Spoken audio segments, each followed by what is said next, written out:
Hello, my name is Horam, and today I have found a few interesting encounters people have had with paranormal beings, along with a special encounter sent to me by a viewer of this channel that I will be narrating at the end of this video. But before we begin, I did want to ask you to like and subscribe if you end up enjoying my narrations. But without any further ado, let's get into the narrations.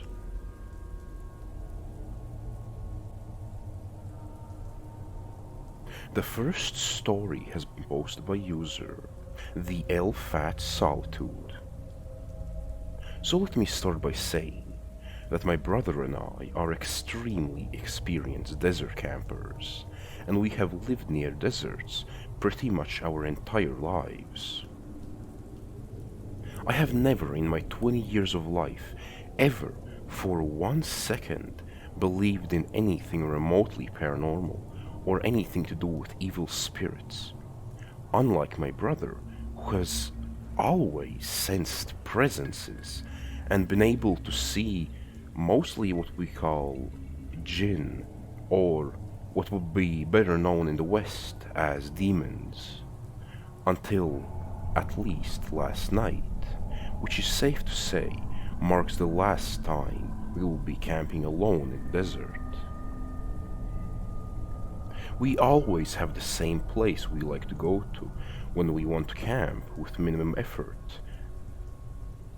Our day started as normal as ever, but as we got closer and closer to our destination, I began to notice that my brother's mood had completely shifted, and when I asked what was wrong, he just shrugged me off and told me to just keep driving. When we arrived, I felt completely fine, but my brother was still unusually quiet. It was around 1 p.m. at that point, and we were planning on leaving at around 12 or 1 a.m. Because of the heat, we made the terrible decision to set up under a few trees and a source of water, which in Middle Eastern culture is where the jinns live at night.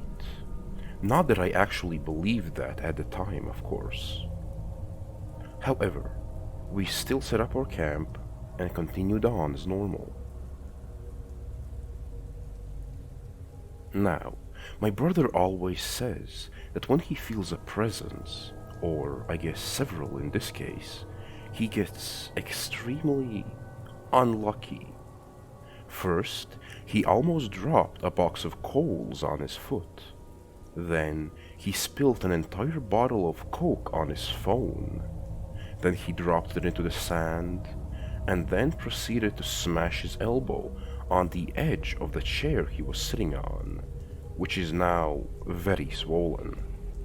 And last, but certainly not least, when he was looking through one of our boxes, he felt something cold and sharp press right against his arm, and he realized it was an unsheathed knife, which we packed with his case the previous night before, and he later said it felt like something pushed his hand right into it, right where the veins are.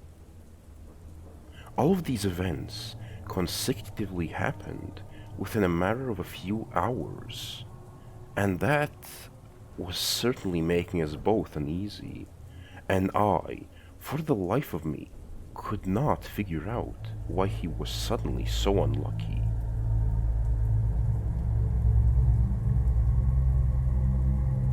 As I was trying to question his clumsiness, a random couple appeared out of nowhere, informing us that they were stuck in the sand and needed help. We drive a Land Cruiser, and they had a Nissan Altima, so we didn't expect to encounter as many issues as we did. We first dug them out without any issues, but as we pushed them out of the sand, they got stuck again. If you know anything about dune bashing or desert camping, then you understand the physics behind how wheels get stuck in sand, and the way this Nissan was stuck was quite unusual. It was literally stuck somewhere with plenty of space available for grip. And later on, my brother said that as we were digging them out of the sand, that's when he really started feeling a strange presence around us, but didn't want to say anything as to not ruin the trip and freak me out. So, we ended up having to tow them out of the sand, which again was far harder than it had to be. First, our tow strap broke off of their bumper. These straps cost like $200, and that was fine, but their bumper was even slightly damaged.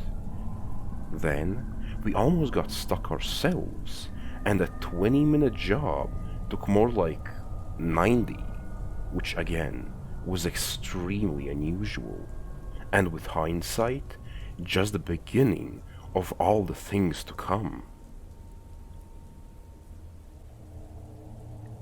When we came back to our camp, we noticed how everything around us had gotten strangely quiet. The area we were in has hundreds of birds around, and as far as we have seen, 3 cats who sometimes pay us a visit. But there wasn't a single noise at all other than our fire, which, also quite unusually, was dying out quickly. It had gotten dark quite fast, so we had scrambled to build a new fire to cook our dinner before we were asked to help the couple, and I had noticed the silence, but it didn't bother me then. However, my brother suddenly grabbed my hand as we were sitting down to eat and said, with clear fear in his voice, that we should go right now and that he didn't feel safe. To ease both of our minds, we prayed. We are both Christian, so of course we thought it would help us. But I think doing that accelerated everything that happened and just made whatever was there angry. We quickly finished our dinner, and me, being the skeptic, I was completely fine and pretty much just humoring my brother, until I started getting the nagging feeling that it was time to pack up and leave. It hit me like a wave, and I was quite taken aback by the feeling, so I voiced it to my brother, and he agreed that we should pack up right away and leave. We started packing up at a normal pace, like we were just tired and wanted to leave. And that's when we heard a sound very close to us, on the opposite side of the pond, which wasn't that big, that I could only describe as the sound of death itself. It seemed to go on for several minutes, and when I say that we both looked to each other in absolute fear, I genuinely mean I was ready to have a heart attack right then and there. At that point, after being frozen for a few minutes, and quite reasonably so after hearing that bellowing screech so close to us, we turned on the car, drove it back so we could see better with the headlamps, and just started throwing everything into the car without much care, but with a whole lot of urgency. But everything really went wrong only a few moments after the scream. First, it was the sound of twigs snapping and footsteps all around us. Then it was the shadows behind the trees, and I tried everything to try and get those shadows to change shape, walking around the trees and moving the lights, but nothing. It looked like these shadows were people, just staring at us the entire time, And even I could really feel it too. We really felt like we weren't alone, and that we weren't with friendly entities either. We also noticed that all three cats were huddled right behind our car, away from the trees, so they were not the ones snapping twigs. But literally did not care if they were not going to move. I was still getting out of there. Thankfully, the cats left when we started reversing, but they as well looked absolutely terrified and were just staring at the trees. It also felt like whatever was there was getting closer, and I have never felt anything since like it. It was a gut feeling, just one of those natural instincts that you know you shouldn't ignore. Thankfully, we were able to pack up quickly. Our tent was very close to the trees, so that was a nerve-wracking experience though. And whilst we were packing, it was still very silent. It's very normal for the birds around that area to continue making sounds until 2 or 3 a.m. And at this point, it should have been around 8 p.m., so it was highly unusual. I personally think it was most terrifying as I was driving away back onto the main dirt path to leave the desert. I know cars very well. I know how they drive in the sand, and I know how our car especially well, because we've had it for so long, and I could instantly tell that the steering was off and completely fighting against me, which fixed itself the second we were on the highway. The sound of twigs snapping was still around us, and it was loud enough to be heard over the sounds of the car, and on the path was what seemed like every bird that was in the area, just standing there and staring at us until we got close enough to force them to walk, not even fly away. At one point, my brother just grabbed my shoulder and told me very sternly to just keep looking in front of me and under no circumstance to look through his window. It was the tone of his voice that told me to listen to him. We were in a part of the desert where we had to pretty much drive through the whole of the accessible areas to get onto the highway, and there wasn't a single person around us. The only thing we saw was a very clearly abandoned Toyota positioned behind a small dune and hidden by the trees, but was far enough from our campsite to easily be ruled out as the source of the original screech. The worst thing I saw was when we were closing to the exit.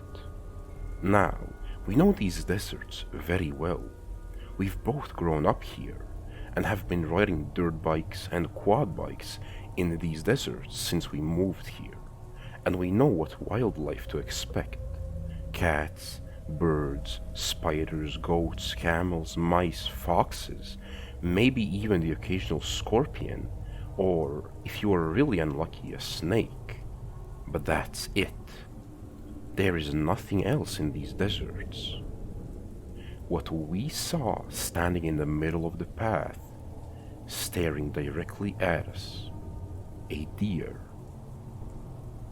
I've only seen one deer in 16 years of living here, and that was in someone's garden as a pet. It's safe to say that I was in complete shock, and the deer was just not moving at all until I got close enough that we could practically smell the thing before it slowly walked off the path whilst looking right at us. We quickly moved past the deer, and again, my brother, with a grasp, and then very sternly said to keep my eyes right on the road. I asked him as we got onto the highway what it was that he kept seeing, and he very reluctantly told me he kept seeing large figures around us any time we went through a bend, and they were all either pointing right at us or ahead of us. I'm very glad he didn't tell me at the time, because I would have been scared out of my mind. We still were yet to encounter anyone, but we very clearly heard sounds all around us. And again, not the usual bird or cat, but very clearly something big and unrelenting.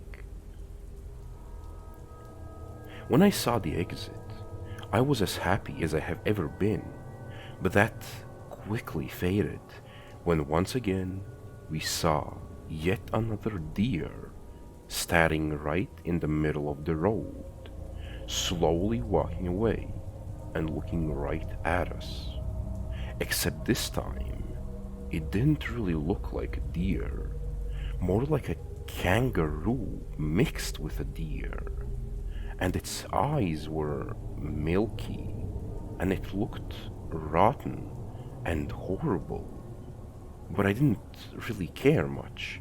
I just stepped on the gas, and fortunately, it had gotten out of the way in time.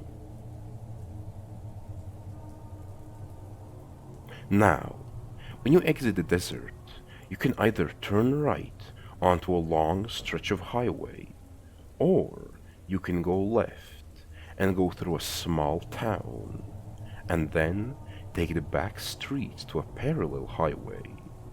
And as I was about to turn right, my brother, once again, with that same tone of voice, said to go to the town and go to the right. Later, he clarified that he once again said he saw a line of figures pointing ahead of us, so if we would have gone that way, we don't know if we would have made it home in one piece. Thankfully, as we made it farther and farther away, and close to our home, the gut feeling of being watched was going away, and of course, having never experienced something like this before, I was distraught and wanted to talk about it. My brother told me as we were going home that because we were alone, the jinn wanted to mess with us, that they wanted to scare us and most likely cause us harm, and that the way they get to you in such rural places is to force you to stop and then do whatever they want, which makes sense as to why there were so many animals on our path. He also said that they cause bad luck, and he could feel them the second we entered the desert, which I guess does explain his clumsiness all day and the car that got stuck in such an unusual manner. This is also my younger brother by 3 years, and naturally, any time he ever told me about this sort of thing, I always just dismissed it as him scaring himself. I can excuse the sounds we heard and shadows we saw last night. I can excuse the gut feeling as just being scared. But I cannot excuse the 2 deer we saw staring right at us. And I cannot excuse the car just randomly fighting against me as I was driving. The deer completely freaked me out, as did the tone of my brother's voice. And it's safe to say we are not going camping there again. Or I guess it's even safer to say that I'm never dismissing my brother when it comes to this kind of thing again. And God, I am thankful that we made it home safely.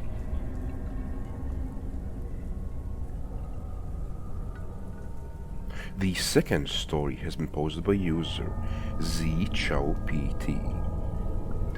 One late spring day, on one of my many hiking adventures, I wandered off trail and after several hours came upon a small group of mold mud houses.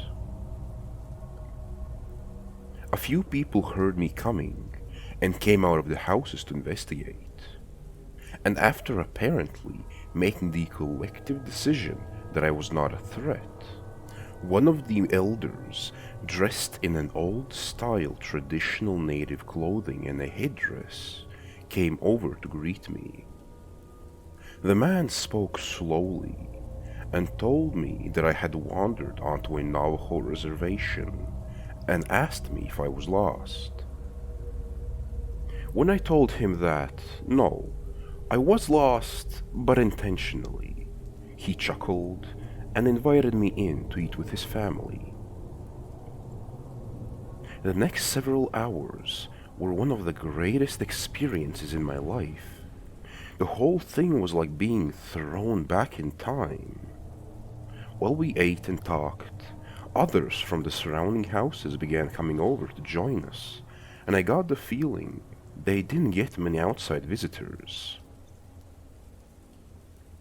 We shared stories for hours about life, family, their history, and the time they spent in the wild. And the longer we talked, the more they opened up, and the more interesting the elders' stories got. Throughout the time, there was one man who never spoke. He just sat out of the circle, listening and watching me.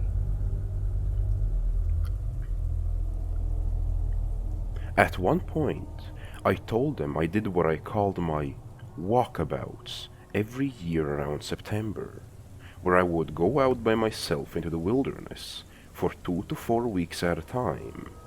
And this got the attention of the one silent old man.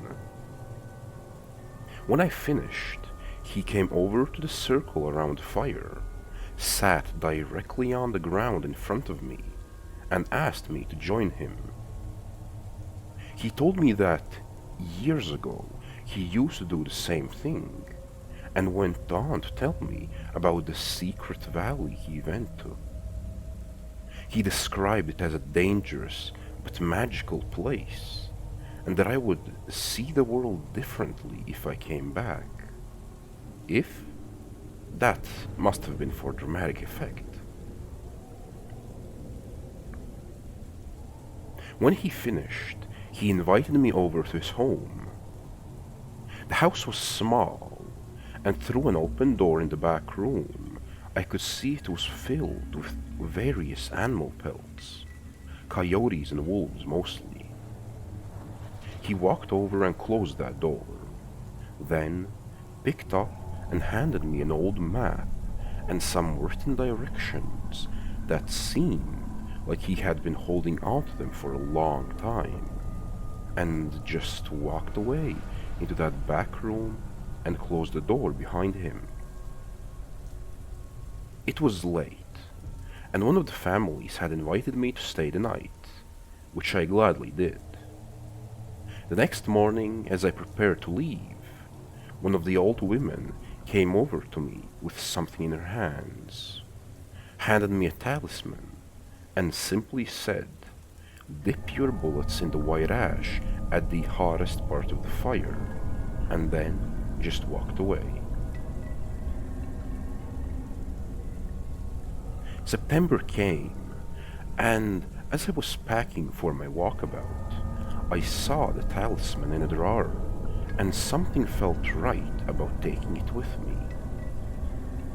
After a beautiful drive, I was very happy to find the Forest Service road marked on the old map. The entrance to the area was remote and overgrown, and tough to get to even in my jeep, and took much longer than expected. So I decided to make camp and start the hike in the morning. After a few hours on a trail that looked like it had been forgotten, I came to a stream and the entrance to Secret Valley. It was a narrow crack in the tall cliffs, with about 4 feet of water running gently through, but too narrow for a kayak or canoe. I hoisted my gear over my head and began the wade sideways through the chest-deep water. The crack in the cliffs seemed to go on forever, but after almost 2 hours, I came to the place where it opened up into a small lake in an incredible valley surrounded by tall rock faces. This may have been the most remote place I have ever been, in the sense that there was no sign that people had ever been there. No trash, no bullet casings, not even the evidence of campfires. My first night there was the quietest night I have ever spent in the wild. No birds, no frogs, not even crickets. But I didn't feel like I was alone there. In the morning after breakfast, I headed out on my first exploratory hike to explore my new home for the next couple weeks. After being stalked by a mountain lion on a hike about 10 years ago, I make a point of now bringing a pistol with me when I'm out wilderness hiking. After looking around, I found a narrow path that appeared to be a game trail that led up the side of one of the cliffs and towards what looked like caves from the canyon floor. I made my way up to them and came upon an entrance that was much larger than it appeared from below. I made some noise to alert any possible animals I was there, and made my way inside. The cave was an expansive, single chamber that went back a couple 100 feet. As I walked, I inspected as much as I could see with my light, but there was no tracks of any kind in the dirt beside mine, so I decided that logically I was alone in there and pushed on towards the rear of the cave. As I came around the last bend in the cave and approached the end, my headlamp panned across a large pile of bones. Some animal, some human, and a very old-looking small candle sitting alone on a natural stone shelf. This is the first thing that has scared me in as long as I can remember, but focusing my wits, I remembered that there was no other tracks in the cave, and figured it was all from a long time ago. I was still a little uneasy as I exited the cave, and was ready to get back to camp. As I came out into the light, about 75 feet away, there was the biggest wolf I have ever seen that looked like it was coming down from standing on its hind legs. It dropped down to all fours on a rock and just began staring at me, not growling or baring its teeth, just staring. I pulled my .45 and fired 2 shots off to the side of it to scare it away, but it didn't even flinch. Not only have I never seen a wolf in this part of northern Arizona, but I have never seen a wild animal that did not at least flinch at the sound of a gunshot. We both stood there, staring at each other for a moment. I turned and set my backpack down to grab my binoculars and get a little closer look. But when I turned back, the wolf was gone. I made my way cautiously down the path back towards camp. I have encountered wolves before, and usually it's not the one wolf you can see that you should worry about. It's the ones you can't see. So I was extra cautious for the return trip. Back at camp, I made sure my gun was fully loaded and got my recurve bow strung just in case the wolves came back. I have seen plenty of predatory animals on my adventures. It's a part of being in the wilderness. So I wasn't too worried. Just prepared myself the best I could and went over to the lake to go fishing. Within about 20 minutes, I caught 2 of the biggest brown trout I've ever caught. So I decided to stop fishing for the day and take a swim. Back at the camp, I made a fire, cleaned my trout, and made dinner while the sun went down. As soon as the sun went down, all of the life in the canyon seemed to go silent again. As I put out my fire and prepared for bed, I noticed there was a small flicker of light coming from the area where the cave I had explored earlier up the cliffside was, which didn't make sense. It was a moonless night, and stars don't reflect that way. It couldn't have been the candle I had seen. It was too old and would not have burned so bright.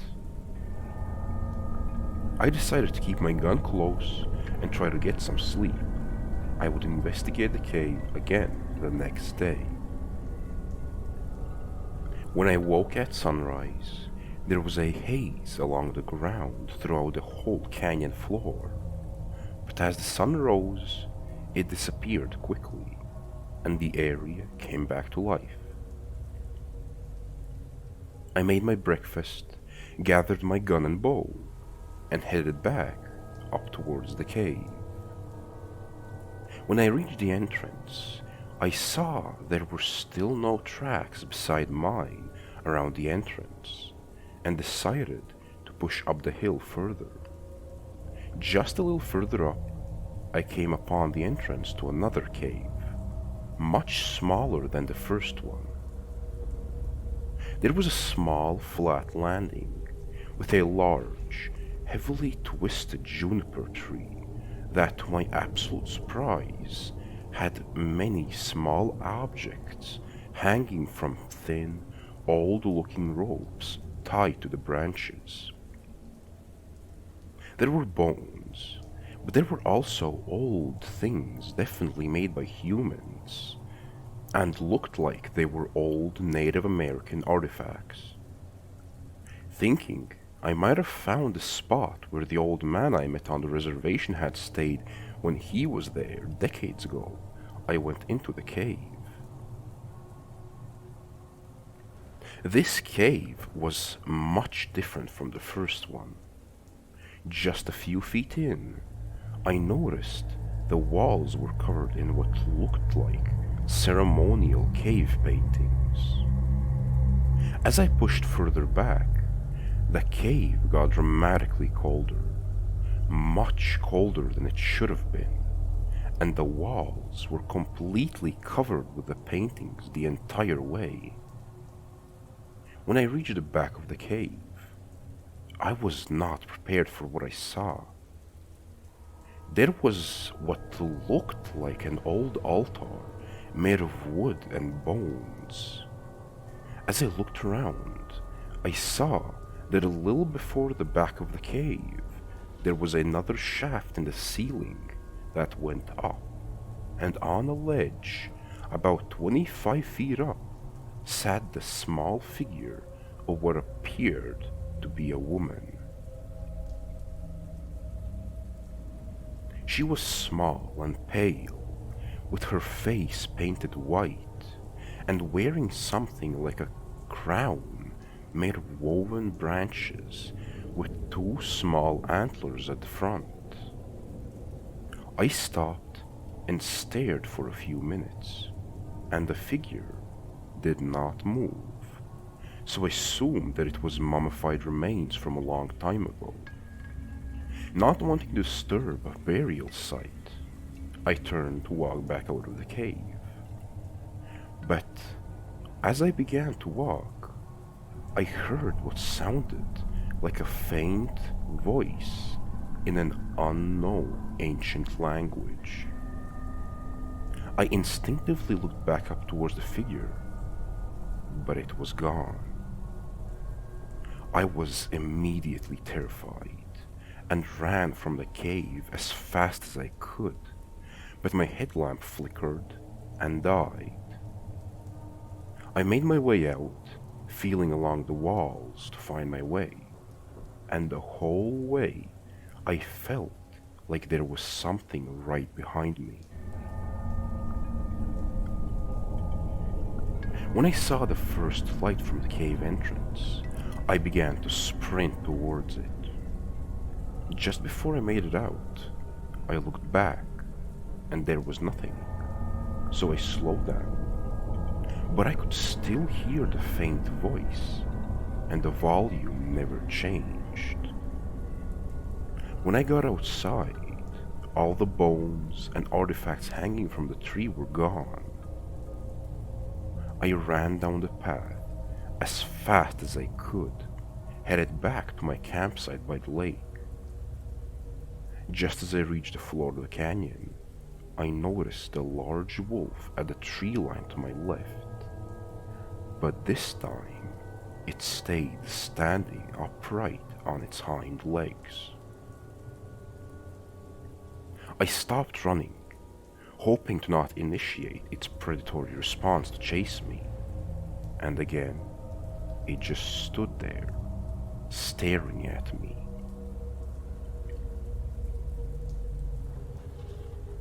I reached my campsite safely and immediately began packing up. It was too late in the day to make it out before dark, and I did not want to make the hike out at night with all that was going on. I moved my tent so it would back up to the canyon wall by the crack in the cliffside, so I didn't have to worry about anything sneaking up behind me. I built my fire much larger and knew I wasn't going to get any sleep that night. Just as the sun was going down, I began to hear noises coming from the trees, and I felt like I was being hunted. Finally, in the last light of day, I saw the wolf slowly walking around by where the path led out of the trees, and it began to slowly walk towards me. This time, I drew my gun and fired toward the creature, intending to hit it. And while I saw a couple hit the dirt around it, several bullets hit it. Several rounds from a .45 will at least slow down anything I've ever encountered. But this giant wolf kept walking towards me like nothing had happened. I continued to fire at it until the inevitable click of an empty magazine was heard. I reached down and fumbled around in my backpack, looking for other magazines to reload. And as I lifted it, the talisman the old woman gave me fell out onto the ground. I picked it up and put it around my neck, and immediately remembered what she had told me. Dip your bullets in the white ash. I looked around, but didn't see any backup magazines. So I grabbed my bow, pulled an arrow that was tipped with a haunting broadhead, and dipped it into the white ashes, drew, and fired. I hit the creature just in front of me, in its right hip, and it let out a noise, somewhere between a growl and a person screaming, that made my blood curdle. I can hear that noise in my head to this day. It immediately turned and ran back to the trees, and in the flicker of the firelight, I saw the small woman with the antler crown standing there, waiting for it. They both retreated into the trees, and for the rest of the night, I could hear the same faint voice I had heard in the cave. I spent the night outside of my tent, as awake as I have ever been, but not as afraid as I was before. And at dawn, I finished packing up so I could get out of that valley. The next spring, I went back to the small group of houses on the Navajo reservation I had found the year before. I was wearing the talisman as a necklace, and the first person to greet me was the woman who had given it to me, and right away she ran up to me to give me a big hug. "You heard me," was all that she said. I asked the group about the man who had given me the map, as I was almost desperate to talk to him about the experience I had, so I could compare it to his own. They told me that he had disappeared shortly after I had visited them the first time, and had not been back. Strangely, when I tried to tell them what had happened to me, no one would let me tell the story, and the oldest man who sat in the corner kept mumbling the words, "Yinaldushi." We all, once again, sat and shared other stories of life and a meal. Before I left the next morning, I found the old woman who had given me the talisman and offered it back to her. She smiled and told me I had a good heart, then just closed my hands around it, telling me to keep it, to watch over my next walkabout. I went back to that small village on the reservation several times over the next 10 years or so until I moved to Oregon, but they never let me tell them what happened to me. I never went back to the canyon, and while curiosity sometimes gets the best of me, I don't think I ever will.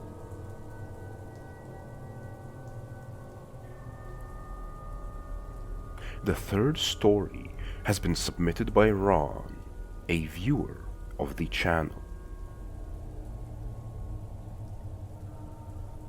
Ron is a man with a large pool of experience with the paranormal.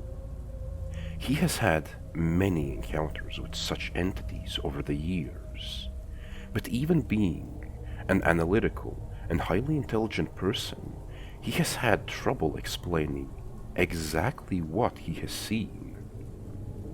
Now, a bit of background about Ron, at least the details he deemed important to tell me. He was an investigator on the Oklahoma City bombing in 1995. Through his experience with such professions, and by spending his free time in the great outdoors, he has become a person who questions everything.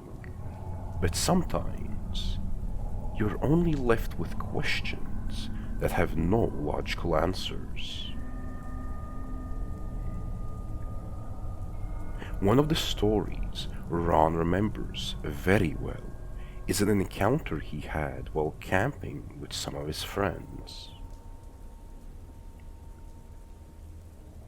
It was a cold winter night, a full moon as well, so while it was certainly dark, it wasn't pitch black.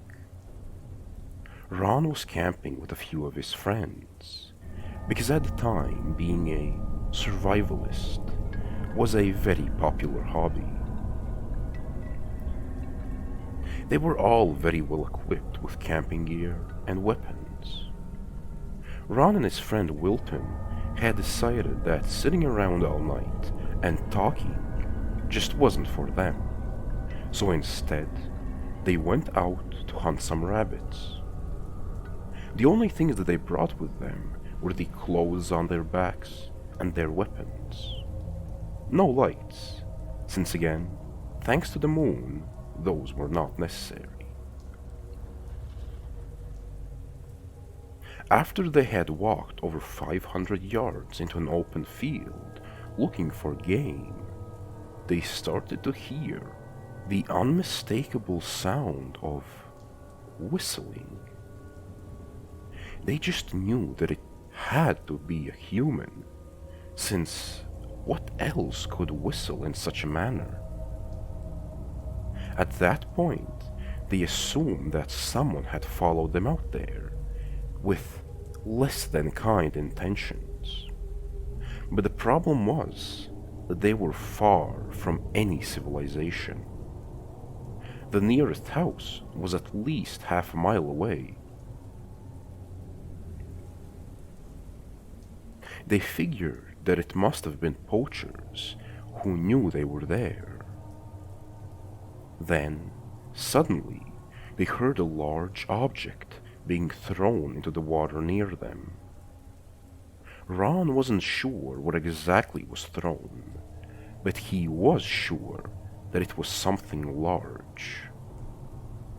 So of course, he knew that staying there could be potentially very dangerous. So instead, they got behind any cover that they could find and tried to make their way back to the camp to check whether or not their other friends were even safe.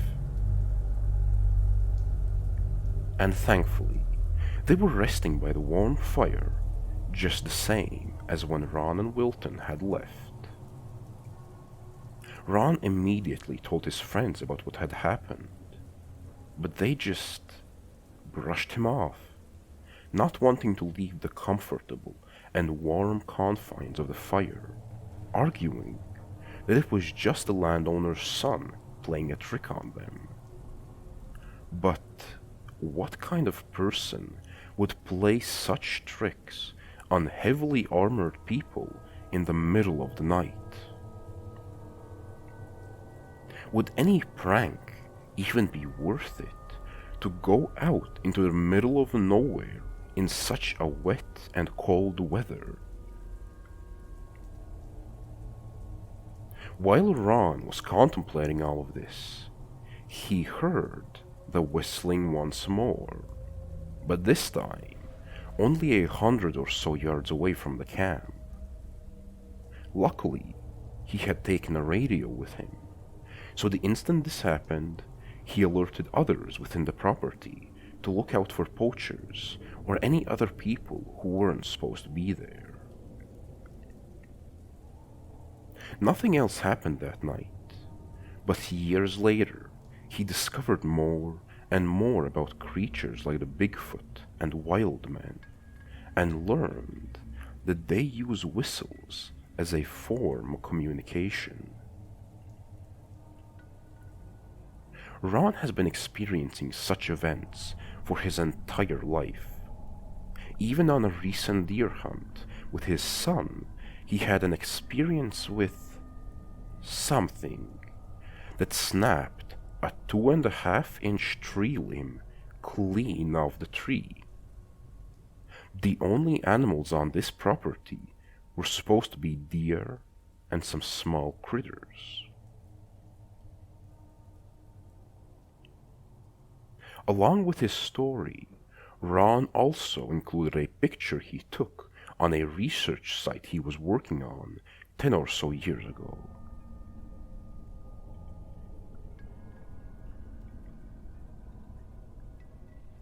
Conversing with a viewer of the channel was a very nice experience, and if anyone who is currently listening would also like to share any experience they have had with any paranormal or strange occurrences, then I would love to listen.